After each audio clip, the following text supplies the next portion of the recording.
Hello everyone, a very warm welcome to the seminar presentation.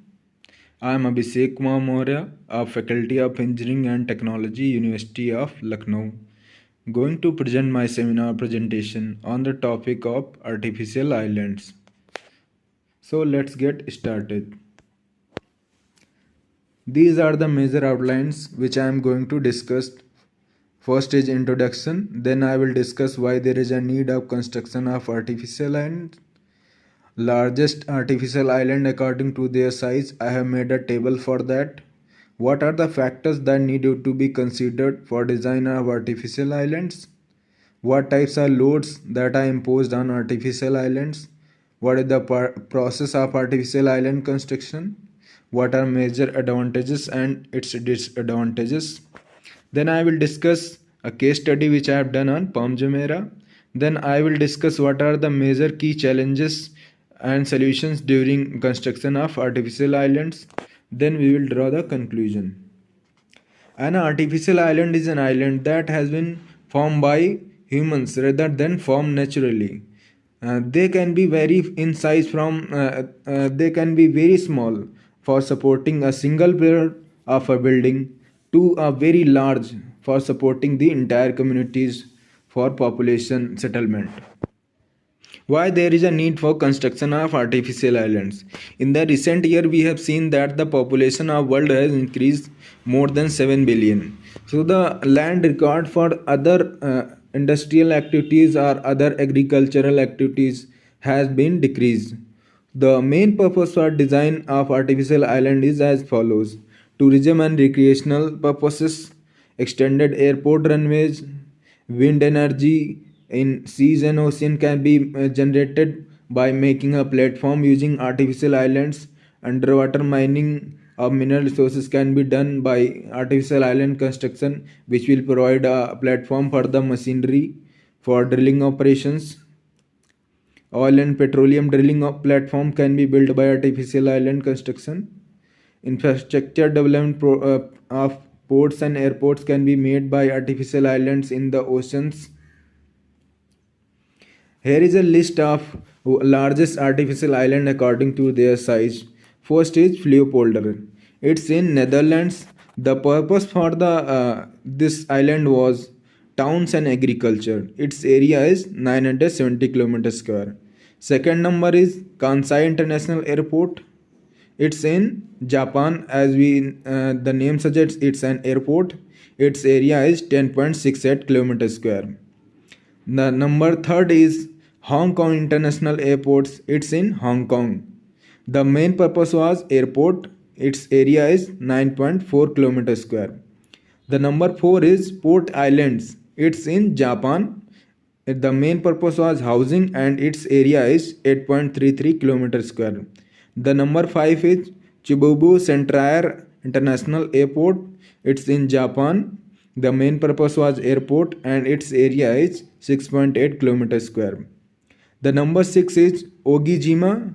It's in Japan. The main purpose was factory designing and its area is 6.71 kilometers square. The number 7 is Roko Island. It's in Japan. The main purpose for this island was housing and its area is 5.8 kilometers square. The number 8 is Fundao Islands. It's in Brazil. The main purpose for this was to design an Federal University of Rio de Janeiro. Its area is 5.23 kilometers square. The number 9 is New Doha International Airport. The main purpose was airport. It's in Qatar and its area is 22 kilometers square. The number 10 is the Pearl of Qatar. It's in Qatar. The main purpose was real estate development project and housing. Its area is 13.90 kilometers square. It is a beautiful image of the world's largest artificial islands, that is Leopolder in the Netherlands. Its area is 970 kilometers square. Now I will discuss about the artificial islands in India. First is Wellington Island. It is the largest artificial island of India. It is in Kochi in the state of Kerala. This island was constructed by claiming the land from the lake of Kochi and filling in dredged soil around a previously existing but tiny natural island. Means the a natural island, small natural island were already existing. Then the land was filled in dredged soil around this. The main purpose or importance of this Wellington Island that it is a home for port of Kochi as well as Kochi Naval Base of the Southern Naval Command of Indian Navy, and it is also a central institute of fishery technologies and a constituent unit of ICAR, that is Indian Council of Agricultural Research. The second one is proposed artificial islands that will be near Kolam at Bay of Bengal. It has not been made yet. It will be made in future. The island will be at 2 kilometers away from the seashore. The proposed island will have an area of 6 hectare, and it will be made in a circular shape of having 4 rows of circular shape and a 2-lane road that will be connecting from the shore to the artificial island. Now I will discuss what are the factors that needed to be considered for design of artificial island. The first one is depth of water. More will be the depth of water, more will be complicated design and its execution, because the depth of water increases the material requirement and also it impacts the stability of artificial islands. The next one is height of waves that hit the structure. The waves that are hitting the structure are high, then the water may enter into the artificial island area. Then the height of breakwater should be high. The next one is currents of the ocean. If the currents that are hitting the structure have high energy, then they may destroy the structure completely. Then the breakwater should be high in strength. Next is top construction material availability in the nearby vicinity. If the construction material that needed to be required for the top material like sand is available in nearby vicinity, then the cost of the project decreases sharply. Next is existing pipelines or cables. If the pipelines are present in that area, then they may need to be removed from that area. The next one is environmental conservation, flora and fauna in that region. And last one is foundation conditions and earthquake risk. If the earthquake chances are there, then the artificial islands cannot be made there. Now I will discuss types of loads that are imposed on artificial islands. The first one is permanent or dead load. This type of loads includes weight of structure and superstructure. It may be like permanently fixed machinery equipments or hydrostatic pressure and buoyancy in the sea level. The second is variable or live load. It is variable in nature. It is due to the loads and machineries, materials that are placed on the island at the time of construction. The third one is environmental loads. These are natural loads like wind pressure, climate change, wave and tidal oceans. Now I will discuss what is the process of artificial island construction. The first step in this is construction of breakwater. Breakwater is basically a structure that is designed to absorb energy of the waves that hit it. It is not required in every case. It is required if the structure is made by sand, like in case of Palm Jumeirah. If the proper reinforcement of steel structure in the artificial island is made, then the breakwater requirement can be eliminated. The next step is dredging. Dredging is the process of removal of top loose layer of the waterbed to create harbors, channels, docks and desilting lakes. Dredger is the machine which is used for the purpose of dredging. Different types of methods that depends upon the following factors that will be used for dredging. First one is dredging depth. Second is kind of soil, that is hard or loose soil. type of operation area means that if the operation area is in the deep ocean, then different dredging machines will be required. Water depth, density, hardness, strength, and grain size of soil, degree of automation used, and many more. The next step is bed preparation for artificial islands. For artificial island, a strong and hard bed is required at the water strata. This is done after dredging up top loose soil and hard strata is found, and the following steps are taken after that. The sand is directly dumped into the site by using a dredger. After that, when the water becomes shallow, then the sand can be transported with the help of stationary dredger to the required places.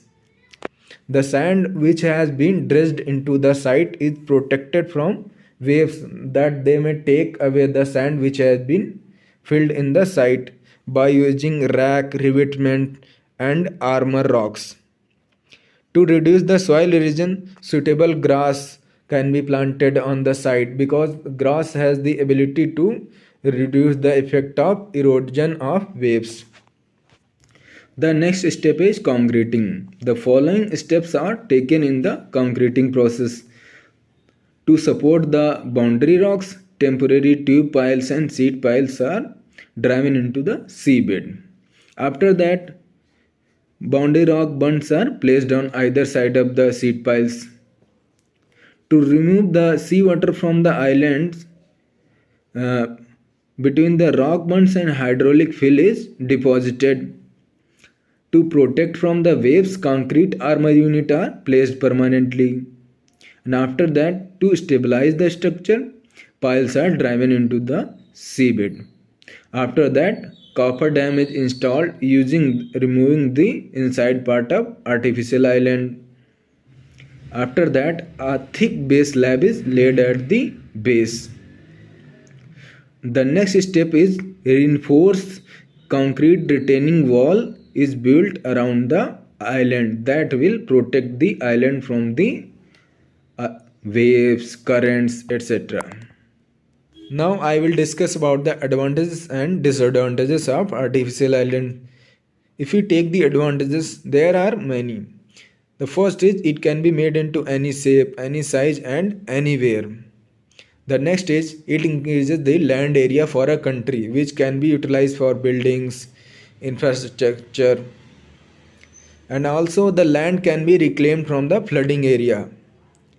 And other is that it increases the tourism for a country, like in case of Palm Islands. Now I will discuss about the disadvantages of artificial island. First is it is a very expensive process to construct an artificial islands. The next is it takes a lot of time to construct an artificial islands. The third is faulty construction process can lead to settlement of island in deep water. Example which has happened in case of Kansai airport.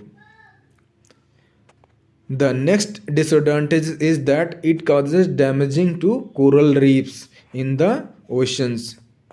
The next is that due to excessive exposure to winds, tidal forces, hence special provisions are required during the construction of artificial islands. Now I will discuss my case study which I have done on Palm Jumeirah. The location of Palm Jumeirah is Jumeirah coastal area, Dubai in UAE, United Arab Emirates. The area of this Palm Jumeirah was 5.72 km square. The shape was chosen a palm tree shape because to increase the coastline of the Dubai. There are 10,000 plus people are living in the Palm Jumeirah island. The foundation of this Palm Jumeirah was made from the rocks and sand. The total cost of construction was $12 billion. The amount of foundation rocks and sand used was 7 million tons of rocks and 12 million cubic meters of sand was used. The design master plan was by Helman Hurley and the duration of the project was 6 years. Now I will discuss some facts about the Palm Jumeirah Islands. The engineers have to use satellites to plot the shape because the site was very large. The 2 kilometer long trunk contains 558 deluxe apartment, townhouse and a penthouse. The interesting fact is that it can be seen through the space very clearly. About 12,000 palm trees are planted on this island. The main aim of this project was to decrease the dependence of UAE on oil and to improve its economy using tourism. Vibro compaction technology was used for compaction. In 2009, the New York Times published that NASA Laser Altimeter satellites had studied that Palm Island is sinking at the rate of 5 mm per year. Here is a map of the Palm Jumeirah Island. Now I will discuss the major challenges and their solution during the construction of Palm Jumeirah. The first major challenge was overtopping and stability for designing the crescent-shaped breakwater. The breakwater was constructed from rocks and sand, but it was mostly rocks, and the thickness was 7.4 meter thick. The main challenge of the Palm Jumeirah Island construction was to dump the sand onto the site, but due to the waves of the sea it could not be done because the waves were taking away the sand along with water. So the solution was found that to dump the sand when the ocean was in the calmest position, and also to provide real protection. An outer armor which is made from huge boulders of rock weight about 6 tons was made, and also to provide more protection the rocks, boulders and rocks were interlinked with each other using a concrete. The next challenge was availability of construction material, because the prince wanted it to construct using natural material like sand and don't want to use concrete and metal for its construction. So although the UAE is a desert area, availability of sand is huge in this area, but the sand available in UAE is fine sand which cannot be used in artificial islands. So the sand required for this Palm Jumeirah was taken from the Persian Gulf. Here is a coarse sand which is used in artificial islands, and these are boulders which are used for making the breakwater. The next challenge was design as the land reclamation, because the site was very large, so as to ensure the precision of shape, GPS technology was used, and for compaction vibro compactor was used, and the land reclamation was constructed from dredging the sand from the Persian and Arabian Sea Gulf floor. And the next challenge was struggle to keep the seawater flowing between the palm shape, because when the water was not flowing it started to smelling foul. So to solve this problem, 328-foot opening in the outer circle of the structure was provided so as to ensure the water keeps flowing into the Palm Jumeirah.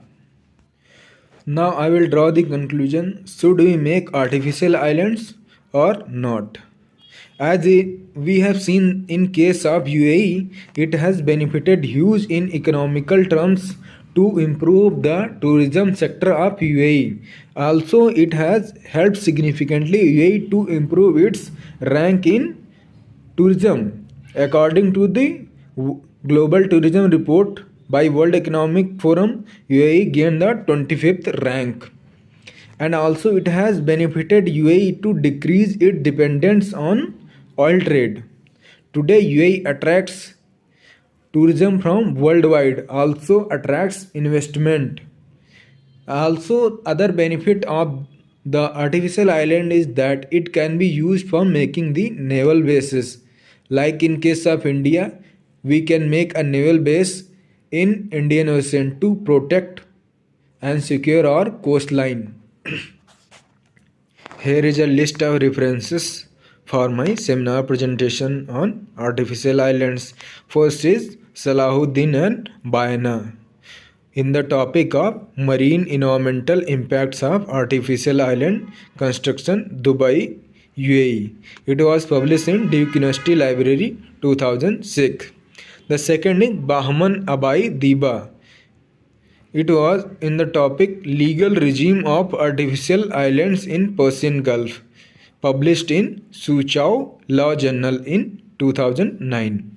Third is Michael Gagin in topic Climate Change, Sea Level Rise and Artificial Islands, Saving the Maldives Statehood and Maritime Claims through the Constitution of the Oceans.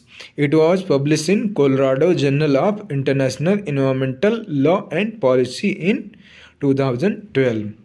Fourth is Dr. Om Prakash Netula in topic The Study on Construction of Artificial Islands Using Land Reclamation Techniques. It was published in Imperial Journal of Interdisciplinary Research in 2017. The fifth is Kavya Sri Kumar and Ghazi Hassan in the topic A Brief Study of Artificial Islands.